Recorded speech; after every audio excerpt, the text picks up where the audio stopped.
I'm wearing a high contrast color because you thought I was wearing the same clothes for the last 2 episodes. So this way you're not color blind. I need your coffee here because I didn't make my coffee today. I need a prop. I'll taste a bit, but you don't like it anyways. Need it for this. It's fine. It's fine. Okay. Assalamualaikum. Are we saying hi? Hello. Hi guys. Welcome to episode 3 of Ammi Khala. It's gonna be a juicy topic today. We're gonna talk about marriage. Shadi Vivah. Shadi Barbadi, yes. Oh, I was gonna say Shadi Vivah. No.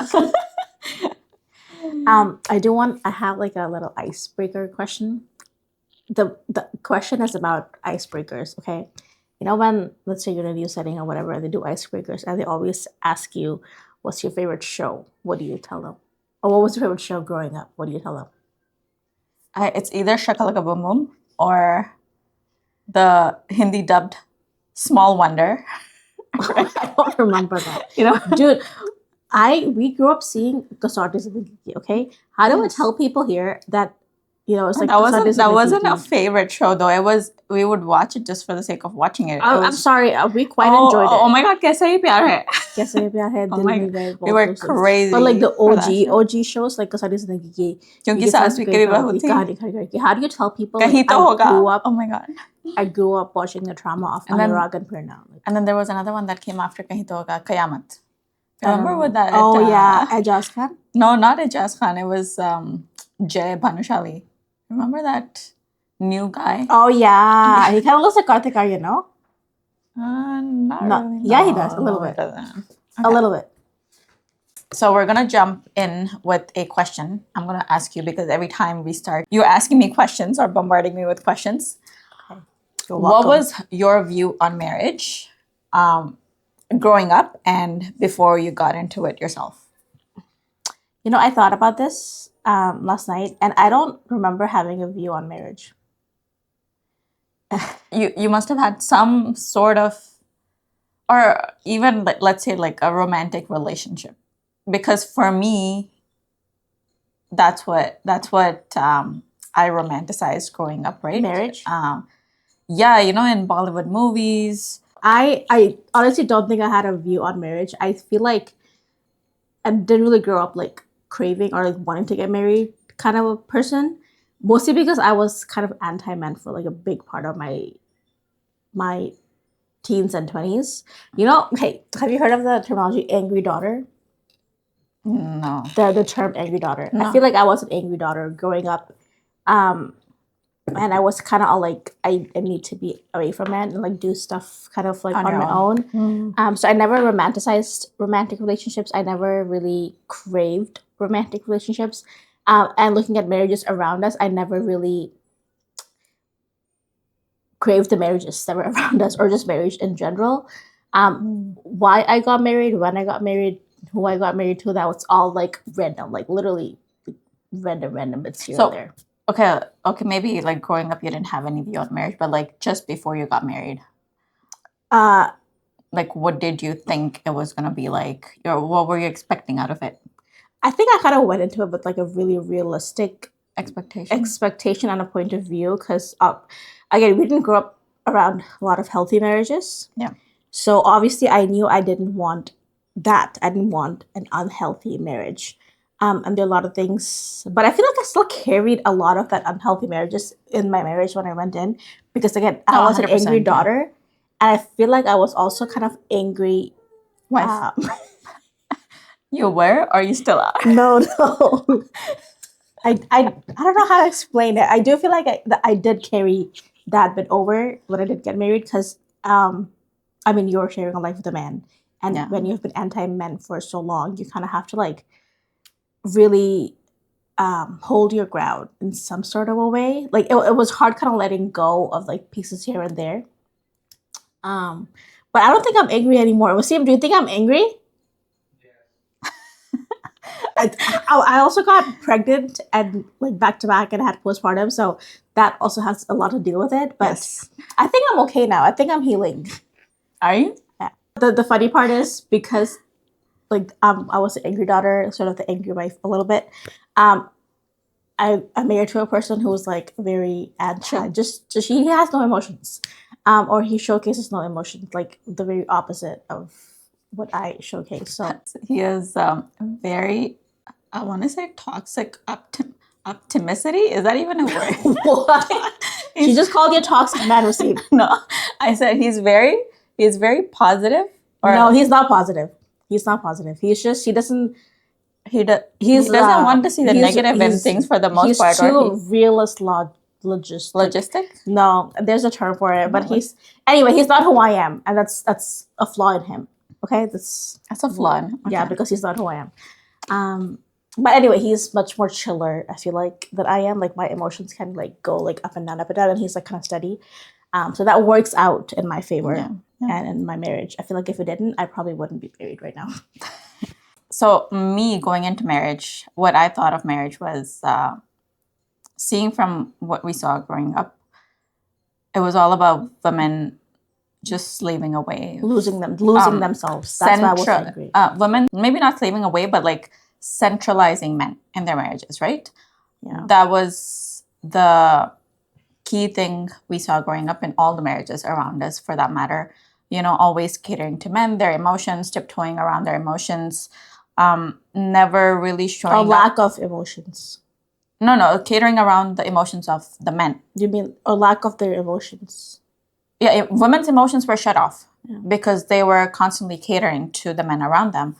And them not just, again, sacrificing anything and everything for the sake of their husbands.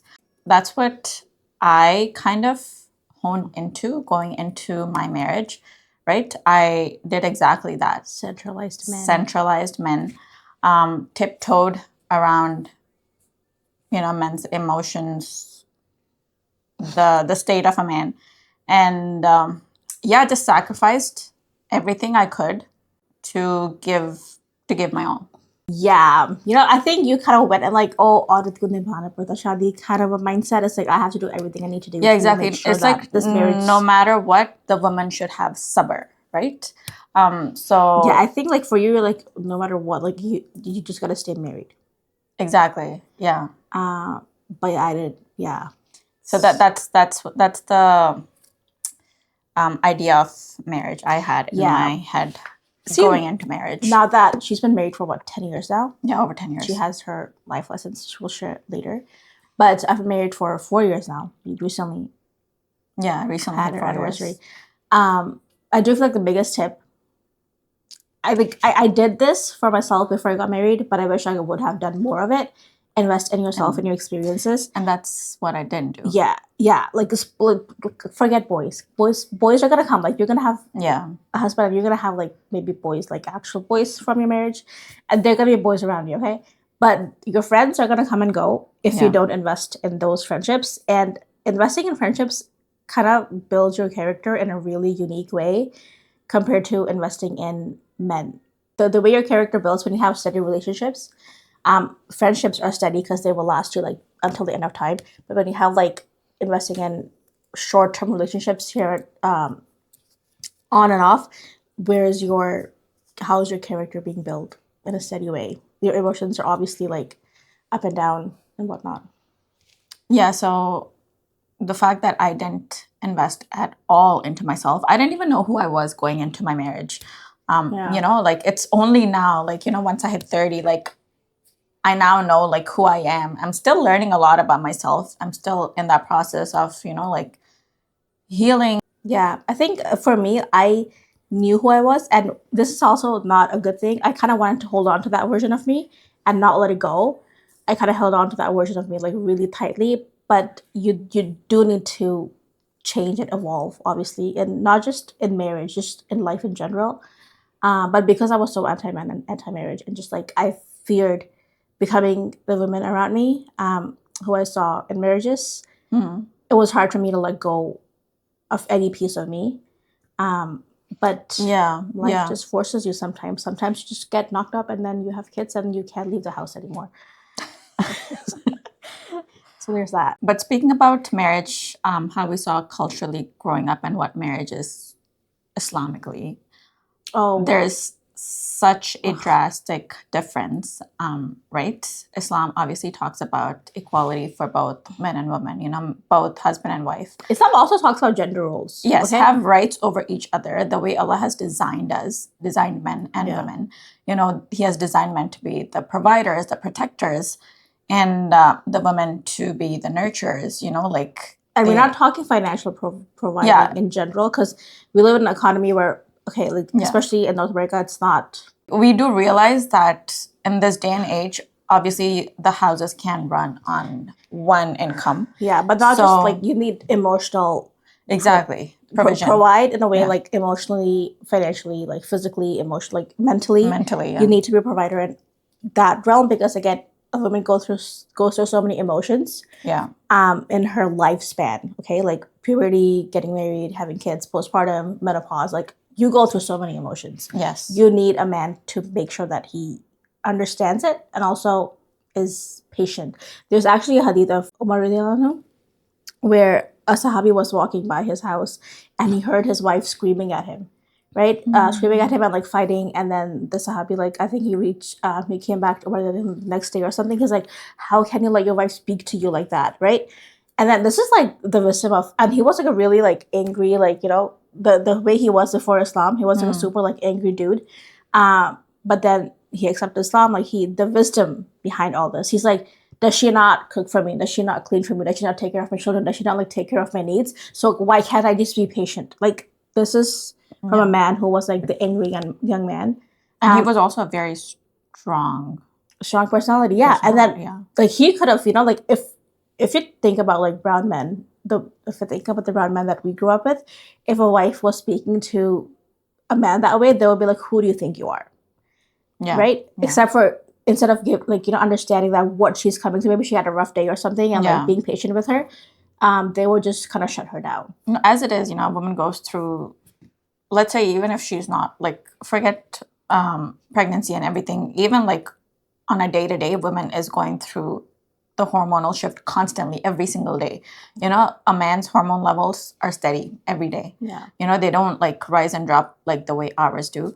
And so this is something I didn't know. So a men's hormone cycle is 24 hours. Yes. A woman's hormone cycle is a month. Yeah. You can't imagine. It's crazy, yeah. And so you need your husband, you need the man to be a rock solid ground to weather those storms and the chaos that comes, with marriage. Yeah. Also, Bollywood has a big part to play with how marriage is romanticized in South Asian community. Yeah. Because I feel like the Bollywood movies kind of end at you getting married, and there's nothing after that. Exactly. That's where the real chaos starts. No, also I think the fact that no one also addresses the topic of marriage, or what to expect, what not to expect from a marriage before you're jumping into it.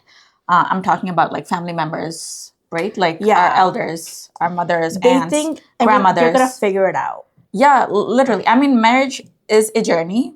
It's not like you're married and then you go through your honeymoon phase. Everyone's journey is different. You are trying to figure each other out, trying to navigate the storms in your life together, grow together, heal, learn, unlearn. Everything comes with it. But also at the same time, I feel like our elders, the ones who were married, if they kind of open a doorway to that, what to expect, what not to expect. For us, it was you just need to cater to your man. Woman needs to be quiet to keep the peace. Yeah. Right? No matter what. So that's the kind of mentality we saw growing up from marriages around us. We never saw women thriving in a marriage. Never, yeah. Or happy in a marriage or life. I feel like because we grew up with a lot of women who were housewives. Yeah.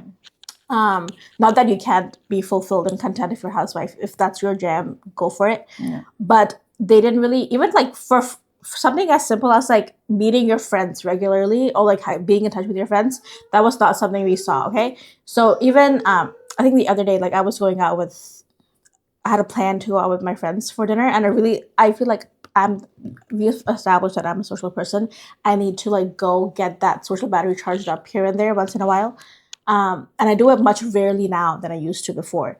I was leaving, and like mom said this like jokingly, right? She's like, "Oh, ab bachche ho gaye, ab dosta bhul jana," or something like that. I'm like, I saw you doing it, Yeah. and I am not gonna do that because I need to like get my there's a hormone that gets released or something.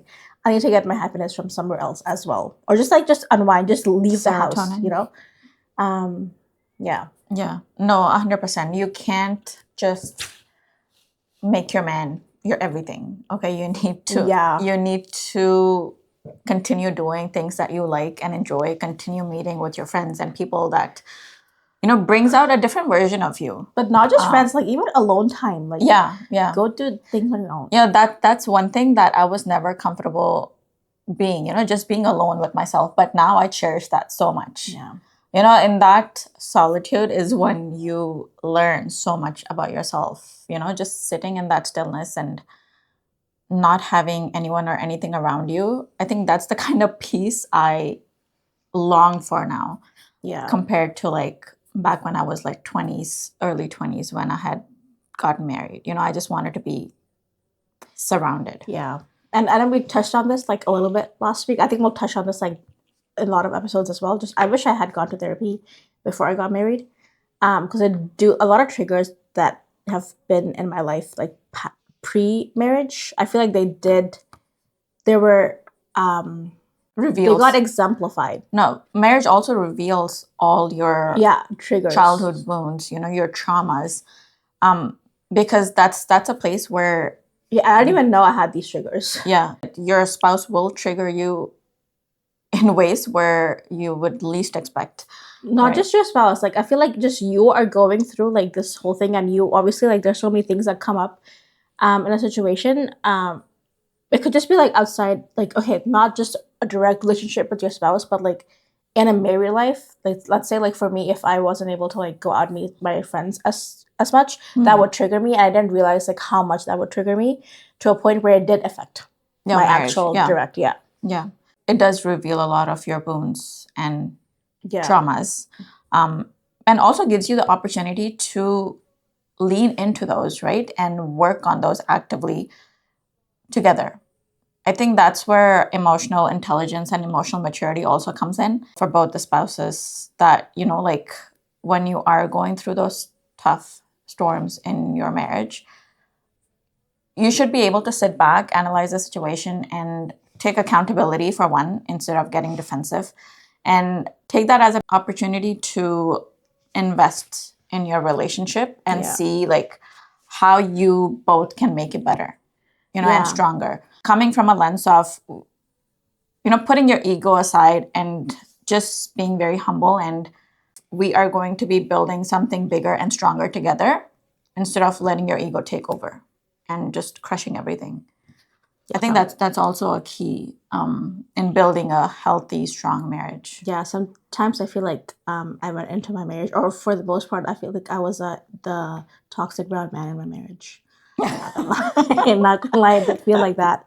Not a thing back, but my excuse is I was going through postpartum and pregnancy, so you jumped from like marriage to pregnancy to postpartum like so quick.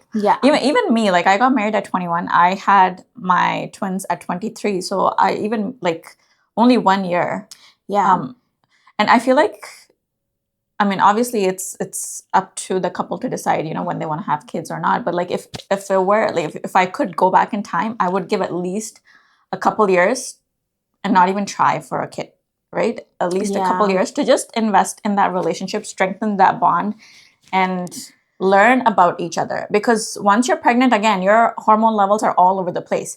You're not your true authentic self. Yeah, same.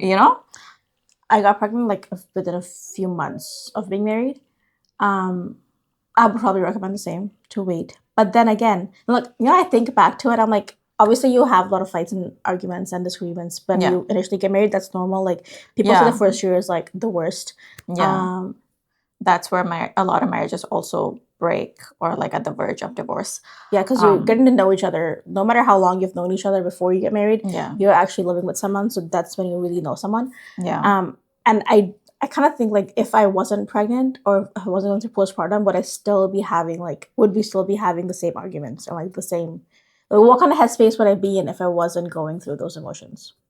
Probably a different one. Yeah. But again, like some couples come closer together when you have kids. So it's totally like unique to each couple and each person. Some women like they find purpose in motherhood, which is completely fine, completely normal, and they need that to feel secure in a marriage, and that is also okay. Yeah. So it depends on you, which is why you have to figure out what you want in a marriage and who you are before you get married. Yes, it's not a bed of roses. Let's just put it that way. Not to scare anybody from if you are planning on getting married, but it could be fun.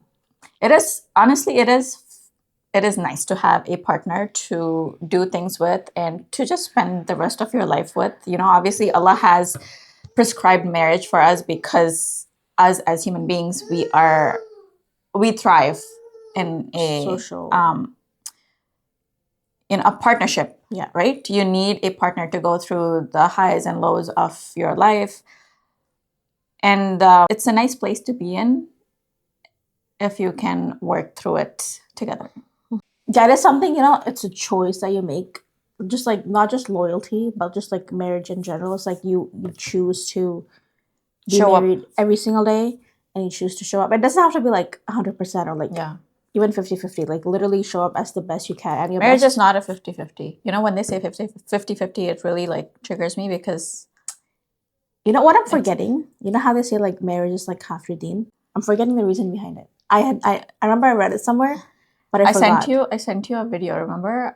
The way she put it was so beautiful. I think there's so many lessons in Islam when it comes to marriage. Like there, even just hadiths of not just the Prophet ﷺ, but even the companions. I think it was also Umar who said, if one is fire, the other has to be water or something like that. Like you really need to balance. It's not a game of egos. Yeah. Sometimes it's fun because you don't want to lose, but at the end of the day, you need to like. It's really hard. I feel like it's so easy to say these things like, "Oh, you're a team. You gotta like think of each other like as you're working towards the same goal." But like sometimes I'm just working towards my ego, and I just want to win the argument, which is fine as long as it's not ugly. As long as the separation or divorce topic doesn't come up at the end of every conversation or every argument of yours, you're working towards something. Because that is not healthy. But I do think it's like how in broad communities, you don't talk about divorce in a marriage unless you're gonna get divorced or go to separation. But I feel like it's healthy to even just talk. This is a possibility for any relationship, right? Like for a marriage, like okay, so how would you like? What are your deal breakers? Okay, and like how would you, or even if you. God forbid, if you were to go through something like this, how would you kind of approach it? Or like you kind of see where the person's head is at. Yeah, no, I think as spouses, you need to have that talk too. Like that. It's very necessary to have that talk about deal breakers and just setting those boundaries from the beginning. I think that's another thing I didn't do. Yeah, one thing I did do when I was getting to know my husband. One of the things I feel like before I got too emotionally involved, I had like a checklist of questions I wanted to ask. Like, do you pray 5 times a day? Like what's your character like? Character and religion kind of questions. Yeah. Because I'm like, if you're not someone that prays 5 times a day, that tells a lot about you. Or at least if you're someone who doesn't realize that it is important or like it is something I'm working towards to do. Because obviously there are times when you don't pray 5 times a day yourself, but it's just something that you're looking for in a partner because. That is, for example, let's say I forget to pray sometimes and like he comes and like he grabs a Johnny and like he goes to pray. I am remembering that, I need to also go pray. Yeah. And that, I feel like it's kind of a game changer because these are like your 5 pillars, right? Yeah. If someone's helping you like keep those pillars standing, then what else do you need? I mean, again, it comes down to, half your deen. Encouraging each other to be a better Muslim, a better husband, a better wife. A better person. And I feel like when you make Allah your focus in your life, everything around you becomes better. Or like that should be the focal point in every relationship, every marriage, I feel like. Yeah. And the other thing I feel like is like it's not your partner's responsibility to make you a happy person. I mean, to an extent, it is in some aspects of the marriage, but just like happiness in general, it's not another person's job to make sure that you're happy and content all the time. It's your job. Yeah, 100%. To go seek out those things, whether it's like together or like separate from each other, to make sure that you're content and you're happy. 100%. I agree with that. Yeah, I feel like you need to invest in your own happiness. Yeah. Learned that the hard way. Huh? I learned that the hard way because I was like, I'm like, how do you not understand? This is what I want. He's like, I don't understand. I'm like, oh. Yeah, you just also need to acknowledge the fact that both of you are two different people had completely different upbringing. Yeah. Right? So obviously what you part, not the upbringing. I'm laughing at something else, not the upbringing part. No, I'm just laughing at because in my head, like, let's say something would happen in my head, like I already have the why he did it, what he was thinking when he was doing it, what he was thinking when he was saying it, what his intention. I think that's a woman thing, though. I'm like, this is why he did it. This was his intention. This is what he wanted out of we come up with a whole story in our heads, right? Yeah, it took me a while to understand that. But also on that note, like women's intuition is never wrong. Okay. Not that there's anything wrong with your marriage, but I'm saying in general. You know, that's another power that Allah has blessed us with. Because men are pigs for the most part. I'm still anti-men. But yeah, I think we'll wrap it up here. And if you are someone who's looking to get married, hopefully you got something good out of this episode. And if you are someone who's already married or been married for a while, let us know what your experience has been like. Yeah, being a married wife, or if you're a man being a married husband. We would love to know in the comments down below. If you had a message to your younger self for when you got married, what would you tell her? What would you tell them? Oh, you're asking me? Oh, yeah. What would you tell them? I think I already gave my answer. Yeah. I got married at 25. First thing I would tell her is at least wait 2 years. Sis, like 2 more years. And second of all, I would be like, do more of what you're doing. Which is, I went to go travel with my friends. I went to just like, I was learning, like, even like the fact that you don't even have time to gain Islamic knowledge. Like I was doing that, like attending courses or like things here and there, not just Islamic knowledge, but just knowledge in general. Like if you have the time, take advantage of it. Because once you get married, once you have kids, like it's really hard to find that time. Hectic. Invest time and learn to be okay to be alone, because you don't want to. I feel like I was okay being alone for the most part. Even something that's like watching movies alone, like I still do it sometimes. And it seems like, oh, how are you gonna just watch a movie alone? I'm like, watching a movie alone is like the best thing you can do as like solo time, because you don't need to talk to anyone. Yeah. And like, I don't think anyone in the movie theater cares who you're coming with. Like, I had never like look around to see who's there alone, because no one gives a crap about who you're with. Do more of the things alone. That way, you know that when you do settle for someone, if you're doing it out of loneliness, or because that person adds value to your life. Yeah. But if you have the same vision. Yes. So yeah, my tip would be just wait and just live a little bit more. Yeah, I think mine would be along the same lines. Just invest in yourself, learn, grow before you dedicate the rest, however many years of your life.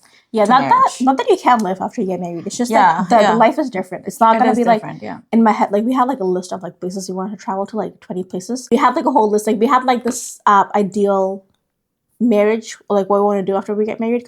But that's gonna change, and you have to be okay with that changing, because it's just life. You adapt to changes. Yeah. But still, like, if that's like a travel is like a goal that you have, then you need to like actively be working towards it, and like let your partner know. Like sometimes they could just be like, "Oh, life is going this way. Like, she seems content with it. I'm content with it," and they may not really think about travel as like a goal, like in the near future, but it could be to you. So communicate that. Yeah, that's another thing, right? Communication was missing in my marriage. Oh yeah, me too. Big time. Okay, the only communication we would have is when things would get ugly. Oh yeah. Right? And that's not how it should be. You should be communicating with each other through the highs and lows. Again, for me, like we never saw that. For us, everyone would just go in the silent mode. And Yeah. we never saw resolution for conflict things. resolution. Yeah. Yeah. And so I would do the same, just avoid conversations. You need to have conversations with your spouse, good or bad. The hard conversations need to be had, and everything needs to be put on the table so you can talk about anything and everything. You should be able to talk about anything and everything. And if you can't, that itself right there is a problem. Yeah. Go to therapy. All right, so we're going to end it right there. Let us know in the comments below what your experience is like.